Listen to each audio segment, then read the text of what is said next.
Olukiiko lwa ttabamiruka w'Ekkanisa ya Uganda luyite Provincial Assembly olw'omulundi ogwa-28 lutandise olwaleero ku Yunivasite ya UCU e Mukono nga lwakumala ennaku 4. Lutandise n'okusaba okukulembeddwa Ssaabalabirizi the Most Reverend Samuel Stephen Kazimba Mugalo ng'omugenyi omukulu abadde Maama Nnaabagereka Sylvia Najjinda. Nnaabagereka mu kwogera kwe asabye Ekkanisa okutunula mu ngeri abantu abagenda okufumbirwa gye bateekebwateekebwamu kisobozese okukendeeza obutabanguko maka n'obufumbo okusasika. The strategic framework rightly highlights family strengthening.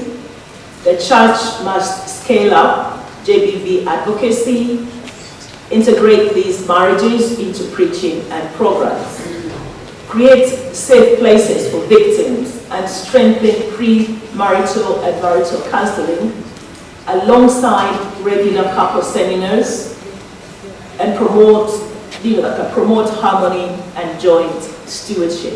Asonze ku birala Ekkanisa bye beetunuulira omuli okutaasa obutonde bw'ensi, embeera y'amasomero gaayo, okussa omulaka ku mpisa, okuteekawo ensuwa y'abantu n'ebirala. Download the app on App Store or Google Play Store now. Vision Digital Experience, the future of media.